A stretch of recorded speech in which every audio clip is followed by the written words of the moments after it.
नमस्कार दोस्तों, स्वागत है आपका हमारे चैनल ITI टेक्निकल पर। कैसे हैं? आशा करते हैं आप अच्छे होंगे। तो आज का हमारा विषय है कि मानव शरीर पे इलेक्ट्रिसिटी का जो प्रभाव होता है वो कैसा होता है, कितना होता है और किस जगह पे करंट का झटका लगने पर कितना प्रभावशाली होता है। तो चूंकि आप जानते हैं कि अगर मानव का सूखा शरीर होता है, मनुष्य का सूखा शरीर होता है, तो उसका प्रतिरोध 1 किलो ओम होता है, यानी 1000 ओम होता है। इस हिसाब से तो सबसे पहले हम लोग ये समझते हैं अगर सूखे शरीर में हमारा करंट गुजरता है तो कितने एम्पियर की धारा गुजरेगी। तो इसके लिए हमारा एक फार्मूला है, आप सभी लोग जानते होंगे, I बराबर V/R का फार्मूला होता है। तो V हमारा अगर जो घर में देखा जाए तो 230 वोल्ट की सप्लाई हमारी आती है, 230 वोल्ट की सप्लाई हमारे घर में आती है, इसका एक मानक वोल्टेज है। और R हमारा 1 किलो ओम है, यानी कि 1000 ओम है। अगर इसको आप काटेंगे तो 0.23 एम्पियर होगी। धारा कितना गुजर रहा है? 0.23 एम्पियर। अब हमारे शरीर को कितना नुकसान कब पहुंचेगा?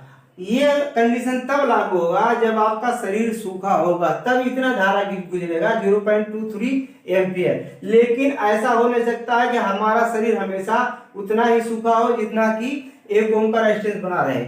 और गर्मियों के दिनों में तो पसीना होता तो ज्यादा गीला हो जाता है। तो अब किस वोल्टेज पे, किस धारा पे शरीर को कितना नुकसान पहुंचता है, किस अंग पे कितना नुकसान पहुंचता है, तो सबसे पहले जो हमारी किताब में लिखा हुआ, जिस हिसाब से ITI के बुक में, निम्मी के बुक में इसको समझते हैं, 10 से 40 मिली एम्पियर जो होता है, 10 से 40 मिली एम्पियर ये फ्रीजिंग समस्या खड़ा करता है। जैसे लोग मतलब करंट लग गया तो बोल नहीं पाते, मुंह से आवाज नहीं निकलती। कोई अगर सामने पड़ा हो, बैठा हो, तो भी आप हेल्प के लिए नहीं बोल सकते कि हम हमारी सहायता कीजिए, हमको करंट का झटका लग चुका है। तो 10 से 40 मिली एम्पियर। फिर यहाँ दे रहा 20 से 30 मिली एम्पियर श्वसन समस्या है। वही चीज है जो फ्रीजिंग समस्या, श्वसन समस्या, दोनों कहने के लिए अलग अलग है, लेकिन समस्या दोनों एक ही चीज है। आपको 10 से 40 और 20 से 30 आप देख रहे हैं, ये दोनों समस्या सेम है। मतलब कि जब आपको करंट लग जाएगा तो आपके जो है सांस लेने में भी परेशानी शुरू हो जाएगी। जो करंट कितना होता है? 20 से 30। अब अगर देखेंगे तो 200 मिली एम्पियर त्वचा का जलना, अगर ये करंट की मात्रा आपकी 200 मिली एम्पियर हो गई तो आपका जो है शरीर में जो है छाले पड़ सकते हैं, जल सकता है। और वैसे भी जो देखे हैं, जो अगर हाई टेंशन में इतना भी गुजर जाए तो पूरे शरीर को मतलब आग लगा देगा, ऐसा समझ लीजिए। अगर 200 मिली एम्पियर हाई टेंशन का अगर सप्लाई गुजर जाए तो। और एक चीज और जानकारी देना चाहते हैं, आवृत्ति जितना ही कम होगा उतना ही खतरनाक होगा सप्लाई हमारे शरीर के लिए। क्योंकि अब आवृत्ति से आप कहेंगे कि आवृत्ति से क्या फर्क पड़ता है, तो आवृत्ति से हर्ट्ज जितना अधिक होगा, तो आप जानते हैं एसी का जो पल्स हमारा चलता है, एसी का जो पल्स चलता है उसमें यहां से 0 पॉइंट चलता है, पीक वैल्यू पे पहुंचता है, फिर 0 पे आता है, फिर माइनस में पीक वैल्यू पाता है, फिर 0 पे पहुंचता है। तो यहाँ देखिए एक साइकिल में यहां से 0 से चला तो 2 शून्य 3 शून्य मिल गए, 3 जगह आपका ये 0 हो गया। लेकिन डीसी जो है, जो डायरेक्ट करंट होता है, डीसी आपका डायरेक्ट करंट होता है, तो डायरेक्ट करंट में कहीं जो 0 नहीं होता है, ये निरंतर धारा चलता ही रहता है। इसमें कहीं ऐसा नहीं होता है कि धारा ऑफ हो जाए, इसलिए डीसी काफी खतरनाक माना गया है। और डीसी घातक तब होता है 300 मिली एम्पियर पे। अगर शुद्ध डीसी है तो 300 मिली एम्पियर पे घातक होता है। ये तो बात हो गई कितने मिली एम्पियर पे आपको करंट लगेगा तो कितना नुकसानदायक होगा। अब एक चीज और जानने वाली बात है कि लोग कहते हैं कि आज हम मरते मरते बचे या हमको झटका लग गया। अगर पूरे शरीर में, अगर हाथ के रास्ते, अब देखिए करंट का क्या व्यवस्था है, करंट जब हमारे शरीर से फ्लो होता है तो ग्राउंड ये हमारे पैर के रास्ते होता है, यहाँ हमारे पैर के रास्ते ही ग्राउंड होता है, इसको ग्राउंड होना है। अब ये निर्भर करता है कि आपको करंट कहाँ पे टच किया। मतलब अगर आपके हाथ पे टच किया तो इसके करंट का मार्ग आपको देख रहे हैं ऐसे बनेगा, क्योंकि इसको अर्थ होने के लिए आपकी पूरी बॉडी का इस्तेमाल करेगा। और आप जानते हैं कि एसी शॉर्ट पाथ जो है फॉलो करना चाहता है, इतना बड़ा अगर जो रेजिस्टेंस बना तो समझिए पूरा 1K से अधिक का ही रेजिस्टेंस है, कम का नहीं है। तो इस हिसाब से आपको करंट का झटका और लगेगा। अब जो है सपोज कर लीजिए आपके पैर के नीचे ही कोई वायर आ गया, तो बहुत से लोग कंफ्यूज होंगे, पैर के नीचे वायर हो गया तो मर जाएगा आदमी। नहीं, कतई नहीं मर सकता है, क्योंकि अब इसके पैर के किसी इंसान का जो पैर होगा, सपोज कर लीजिए जिसका एरिया यही है, पैर का यहाँ से यहाँ के बीच एरिया है। अब किस हिस्से में ये पड़ रहा है, बीच वाले में अगर जो हमारा जो है करंट वाला पॉइंट पड़ रहा है, तो यहाँ से ऐसे आके ग्राउंड होगा, ऐसे आके ग्राउंड होगा, ऐसे ग्राउंड होगा, अरे हर पॉइंट पे ग्राउंड होगा। तो ऐसा लगेगा जैसे हमने किसी जलती हुई चीज पे पैर रख दिया, जल गया, ऐसा लगेगा। इस कंडीशन में कोई मर नहीं सकता है, ये तो क्लियर है। और एक अनुभव, जिन भाई को भाई करंट नहीं लगे, किसी को तो अच्छा है और नहीं लगे तो बहुत ही अच्छा है, लेकिन जिसको लगा है, जो करंट का अनुभव किया है, उससे आप पूछ सकते हैं कि जब करंट जब धारा शरीर से गुजरती है तो कैसा अनुभव होता है। तो ये अनुभव जो है श्वसन समस्या वाला या फ्रीजिंग समस्या मैं खुद झेल चुका हूँ। मेरे सामने 2-3 लोग बैठे थे, लेकिन हमारे मुंह से आवाज नहीं निकल रहा था कि हमको करंट मार दिया है, लेकिन मतलब तकदीर अच्छा था, बच गए। तो जिसके साथ ये घटना हुआ वो उसको पता चलेगा कि इलेक्ट्रिसिटी जब शरीर से गुजरती तो हैंग कर देता है। और एक बात और लोग कहते हैं झटका मार दिया। करंट झटका नहीं मारता है, करंट का काम है फ्लो होना।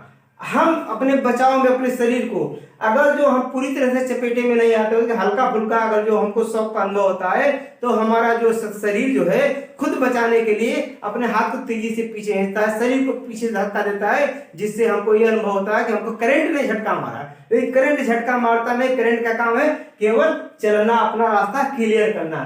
तो अब जब करंट आपके शरीर में कहां से झटका भी लगने का है, अगर जो मान लीजिए कि रेजिस्टेंस 1 किलो ओम से अधिक, मान लिया आप कोई स्लीपर पहने हुए, कोई शूज पहने हैं जिसका रेजिस्टेंस कम है, ज्यादा नहीं है, कम है, तो भी इससे जुड़ेगा आपका 1 किलो ओम का जो है प्रतिरोध है, उससे वो भी तो इंक्लूड हो जाएगा उसमें, जिससे जो है आपकी झटका जो लगने की दर कम हो जाएगा, यानी कम करंट बहेगा आपका शरीर। जब आपके शरीर से कम करंट बहेगा तो बचाव के लिए मौका मिल जाएगा। आप देखें नंगे पैर वाले जितने चपेट में आ जाते हैं, बिजली को बचते नहीं है, बड़ी मुश्किल से बचते हैं। अगर बच गए तो बच गए, नहीं तो उनको बचना नहीं, क्योंकि डायरेक्ट अपने चपेटे में ले लेता है। तो अगर जो पैर में सप्लाई लगा, टच हुआ, तो आपके बचने का चांस ज्यादा है। आधी बॉडी में अगर टच हुआ, यहाँ कहीं टच हो गया, तो भी अगर जो आप मिला जुला के चपेटे, तो अब इतना आ रहा है तो करंट बहेगा, लेकिन कम बहेगा, इसमें भी आपके बचने का चांस है। अगर उलझने जाए तो मतलब खाली बाहर टच किया हो तो बच सकते हैं, लेकिन हाथ में कहीं अगर आपके पकड़ में आ गया तब तो आप गए। तो ये इसका स्ट्रक्चर है। और एक बात और है कि लोग कहते हैं कि करंट मार देने के बाद क्या करना चाहिए किसी को करंट लग जाए तो देहातों में, ग्रामीण क्षेत्रों में एक चीज बहुत प्रचलित है कि भैया दूध पिलाइए, गर्म दूध पिलाइए या गर्म चाय पिलाइए। तो अब जबकि एक हम शायद ग्रुप डी के किसी में एक पूछा हुआ है कि अगर किसी को शॉक लग जाए, वो आदमी बेहोश है, उसको क्या देना चाहिए, तो उसमें उत्तर दिया हुआ है कि पानी देना चाहिए। जबकि वास्तविकता में कुछ नहीं देना चाहिए, जब तक आदमी नॉर्मल न हो जाए तो उसको कुछ नहीं। जबकि ग्रामीण क्षेत्रों में आप देखेंगे बहुत प्रचलित चीज है कि भैया इनको जो है गर्म दूध पिलाइए, इनके लिए सेहत के लिए अच्छा हो जाएगा, खून शरीर से खून दौड़ा करेगा। जबकि इसका सीधा साधा उपचार है, अगर जो इंसान का श्वसन अवरुद्ध हो रहा है तो कोशिश कीजिए हवादार जगह बनाइए, हवा जाए, सांस लेने में आसानी हो। और उसके बाद जो है अगर जो फिर भी सांस लेने में ज्यादा परेशानी हो तो पंप कर सकते हैं। अगर सांस नहीं ले रहा है तो मुंह से मुख वाली जो विधि होती है सबसे आसान विधि होती है, और उसके लिए किसी उपकरण की आवश्यकता नहीं है, अपने मुंह से ही जो है उसके मुंह में सांस देना और उसको खींचना, तो फेफड़े को फुलाया पचकाया जाता है। इसके माध्यम से आप उसको रिलीफ दे सकते हैं। और उसके बाद अगर ऐसी कंडीशन हो तो उसको जल्द से जल्द जो है अस्पताल पहुंचाना जरूरी होता है, क्योंकि सारी व्यवस्थाएं आप खुद नहीं कर सकते हैं। लेकिन अगर आदमी होश में है, उसको करंट का झटका लग गया, तो सबसे पहले जब तक वो नॉर्मल ना जाए उसको कुछ खाने के लिए नहीं, कुछ पीने के लिए नहीं देना है। दूसरी बात है, और एक चीज और देखते हैं कि शरीर पे ग्रामीण क्षेत्रों में देखते हैं राख लगाते हैं। तो राख लगाने का क्या प्रपोजल है कि जब जिस समय में कुछ नहीं व्यवस्था था उस समय में राख लगाते। अब बहुत से लोगों को पूछ लिया जाएगा राख क्यों लगाते हैं तो कोई उत्तर नहीं मिलता है। तो राख लगाने का मतलब यह है कि हम हथेलियों को, पैर के तालू को, हाथ के तालू को ही ज्यादा रगड़ा जाता है, ये दो। तो जब हम रगड़ते हैं तो हमारे जो है वो खून हमारा जो है तेजी से और गर्म होके तेजी से वो सर्वाइकल करने लगता है, हमारे शरीर में चलने लगता है। तो उसको गर्म करने के लिए, खून को गर्म करने के लिए अब राख क्यों लगाया जाता है? अगर राख नहीं लगा के हम डायरेक्ट अगर जो रगड़ने लगे तो आप खुद दोनों हथेलियों को अपने रगड़ के महसूस कीजिए कि गर्मी यानी उष्मा उत्पन्न होने लगता है, जिससे पता चलेगा कि रोगी का जो स्किन है बर्न हो जाएगा, क्योंकि रोगी एक रहेगा और रगड़ने वाले बदलते जाएंगे तो स्किन बर्न हो जाएगा। इसलिए राख लगाया जाता था, सॉफ्ट हो जाएगा तो आसानी से स्लिप करेगा और जो है उसको गर्मी मिलता रहेगा और शरीर उसका स्किन बर्न नहीं होगा। तो बहुत से लोग कहते हैं राख, अब राख नहीं मिले तो क्या करें भाई, इस समय तो गैस पे खाना बन रहा, राख तो मिलना नहीं है, किसी को शौक लग गया तो सीधी बात है पाउडर, जो आपका ये फेस पाउडर होता है वो पाउडर का इस्तेमाल कीजिए और उसका मालिश कीजिए तो भी सुरक्षा पूरी तरह से हो जाएगा। और जहां तक कोशिश हो, अगर अस्पताल करीब में हो तो अस्पताल में ले जाने की ही जो है कोशिश करना चाहिए, क्योंकि समय के हिसाब से हर चीज बदल गया है। और अब ये हमारा ये करंट लगने के समय जो इतनी जो बातें होती हैं यही होता है। और अगर आपको हमारे वीडियो पसंद आए तो हमारे चैनल को लाइक कीजिए, शेयर कीजिए, सब्सक्राइब कीजिए। धन्यवाद।